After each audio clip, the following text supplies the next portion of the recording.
لیکن علماء کرام کی بارگاہ میں اگر کوئی سوال کرو تو بڑے ادب کے ساتھ سوال کرو.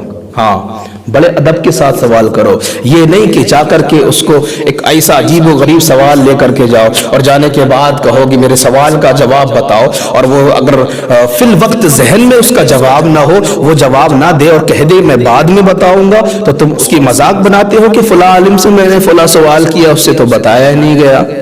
ہاں یہ عالم کو نیچا دکھانا ہوا.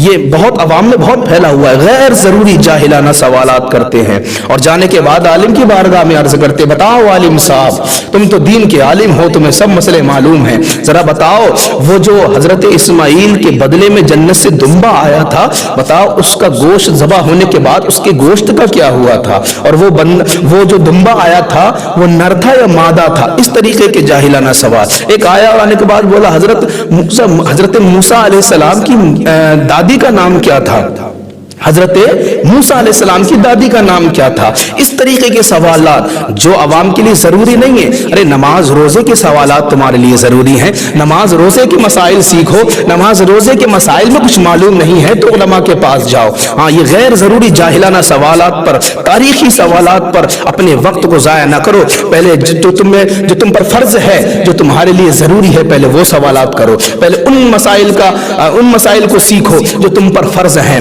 نماز تم پر فرض ہے، اب نماز کے مسائل سیکھنا تم پر فرض ہو گئے، تو پہلے نماز کے مسائل سیکھو. روزہ فرض ہے تو روزے کے مسائل سیکھو. حج فرض ہو گیا تو حج کے مسائل سیکھو. زکوٰۃ فرض ہے تو زکوٰۃ کے مسائل سیکھو. جو چیز تم پر فرض ہے پہلے اس کے مسائل سیکھو. یہ غیر ضروری سوالات نہ کرو علماء کی بارگاہ میں. قسم خدا کی تم علماء کی بارگاہ میں سوال کرتے ہو، اور بعض کا تو یہ عقیدہ ہوتا ہے، بعض یہ نیت لے کے جاتے ہیں کہ میں سب کے سامنے عالم سے یہ فلاں سوال کروں گا، اب اس سے یہ بتایا نہیں جائے گا تو اس عالم تمام لوگوں کے سامنے شرمندہ ہو جائے گا. اللہ اکبر. یہ برے خیالات، بری نیت لے کر کے علماء کی بارگاہ میں جاتے ہیں اور سوال کرتے ہیں. اور یہ مسئلہ جو ہوتا ہے، جو پوچھنے جاتے ہیں، یہ مسئلہ اصل میں انہیں پہلے سے معلوم ہوتا ہے، مسئلہ پہلے سے معلوم ہے، بس علماء کی بارگاہ میں سوال کرنے اس لیے جاتے ہیں تاکہ اس سے یہ سوال کا جواب نہ دے ملے اور میں اس کو شرمندہ کر دوں.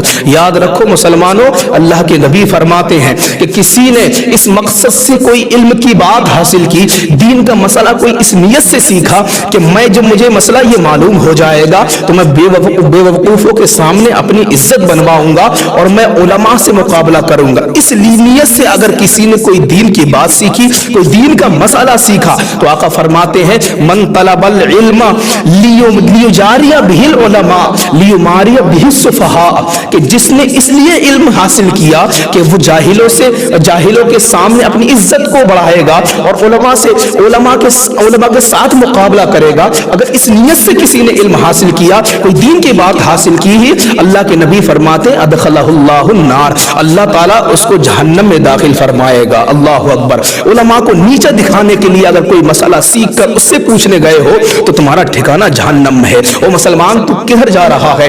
تجھے کرنا کیا ہے اور تو کر کیا رہا ہے؟ یاد رکھ کہ مسلمانوں، علماء کی بارگاہ میں جایا کرو، بڑے ادب کے ساتھ جایا کرو، اور جانے کے بعد جو مسئلہ آپ کو واقعی نہیں معلوم ہے وہ مسئلہ جا کر کے پوچھا کرو. قرآن کہتا ہے فَاسْأَلُوا أَهْلَ الذِّكْرِ إِن كُنتُمْ لَا تَعْلَمُونَ. اگر کوئی مسئلہ معلوم نہیں ہے، کوئی دین کی بات معلوم نہیں ہے، اگر کچھ معلوم نہیں ہے تو اہل علم کے پاس جایا کرو، ان کے پاس جایا کرو جنہیں معلوم ہے، عالموں کے پاس جایا کرو. جانے کے بعد با ادب اپنا سوال رکھا کرو.